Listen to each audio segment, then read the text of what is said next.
근데 저거 보면서 느끼는 건데 제가 이시영 선생이었거든요. 네. 격이 안 맞는 거죠. 부통령까지 지내고 이랬던 분인데 거기에 선생이라는 거 먼저 태어난 사람이라 그런 뜻인데 네. 그 선생이라는 호칭은 격을 엄청 낮춰 보여요. 근데 왜 그랬을까 이렇게 생각해 보면 실제로 이게 이제 그 이시영 집안을 우리가 삼한갑족이라고 불러요. 그 삼한은 교난, 진한, 마한. 네네. 거기에 있는 으뜸의 집안이다. 최고의 집안이다. 갑이니까, 으뜸갑자니까. 그래서 삼한갑족의 명문가인데 한국의 노블레스 오브리지를 실현했던 대표적인 그런 이제 집안인데 네. 우리가 그 노블레스 오브리지의 그 부분에서는 영국이 이제 제일 먼저 실천했던 겁니다. 그러니까 귀족들이 2차 세계대전이 일어났을 때 자기가 젊은 사람들은 자기가 먼저 나갔지만 그러지 못하는 건 자기 아들을 전선에 내보냈어요. 그래서 독일군과 대치했는데 참호를 파고 이제 거기 대치했는데 독일놈들이 갑자기 선풍기를 들고 오더니 거기에다 독재스를 잔인하다. 거기에 있는 수많은 그 영국 편인이 중있어요. 그때 귀족의 아들이나 귀족들이 거기서 제일 많이 전사했습니다. 그래서 그걸 일일이 그걸 꺼낼 수 없어서 그대로 덮어가 무덤으로 처리한 세상. 그 부분은 우리가 바로 영국의 귀족인데 자기의 직분에 맞게 국가에 봉헌했던 대표적인 그런 것들을 우리가 노블레스 오브리지 그러는데 이게 바로 이제 이시영 가문이 이평제인데 이시영 가문인데 때 여기 중에 우리가 재밌는 부분은 이제 그 일제시대 때 얘네들이 망하게 되니까 어떻게 하는 거니 집안의 토지와 집 이런 모든 걸 팔아가지고 3만 석의 자금을 지금으로 치면 한 600억쯤 돼요.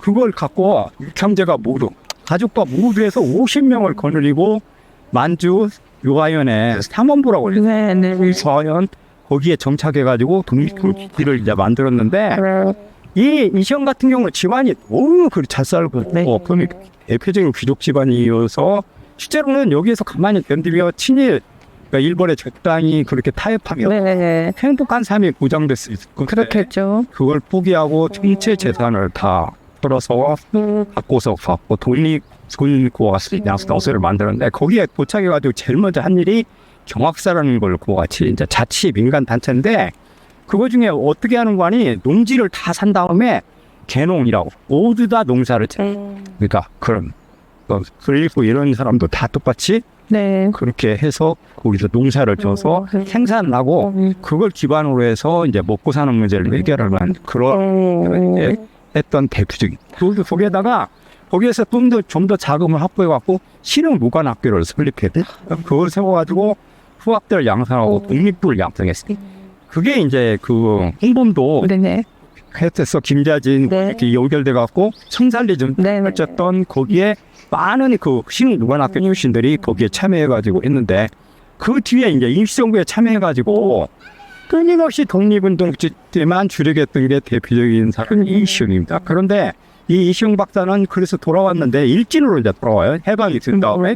그런 다음에 돌아왔는데 적들이 이제 너무 많은 거예요. 한민당 그렇게 해가지고 일제 친일했던. 맞아요. 그렇게 해가지고 얘네들이 이 일시영을 상당히 그렇게 이제 그 높게 평가한 게 아니고 가능하면 그게 겉으로는 얘기했지만 실제로는 그게 그 범죄를 하고 권력을 사해서 저렇게 사생가 진짜 또는 격화시키는 그런 일들을 저 자인해서 저건 정말로 고쳐야 됩니다. 이샷 부통령까지 지내시고 독립운동에 헌신해서 이렇게 전체 재산을 다 바쳤던 그런 분들을 선생으로 원한 있을 수 없어요. 그 다음에 이제 그 형인데 형제 중에 이회영 실제로 이회영은 당시 아나키스트 무정부주의자.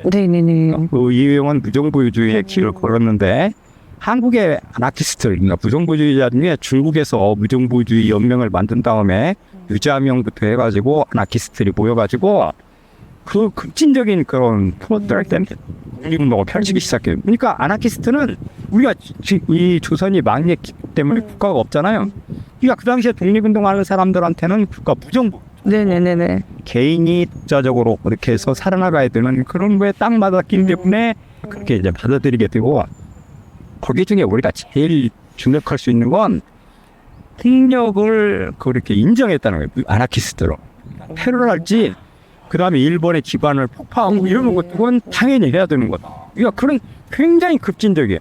그래서 그 사상은 나중에 이제 정부가 세워지고 이렇게 됐을 때도 한국의 모든 분들은 아나키스트를 싫어해요. 그러니까 정부와 폭력 이런 것들을 찬양하고 그렇게 했기 때문에 그런 것들을 싫어해서 상당 부분 그러지 못하는, 그러니까 그런 사상이 인정받지 못하는 그런 경우가 생겼고, 그것 때문에 이회영은 지금도 제대로 평가받지 못한 그런 상황.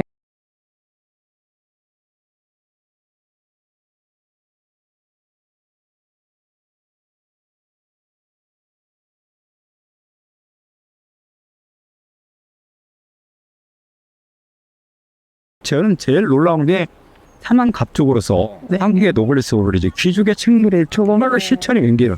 이게 살다 보면 돈 많고 그런데 그 실천하는 게 쉬운 게 아니에요.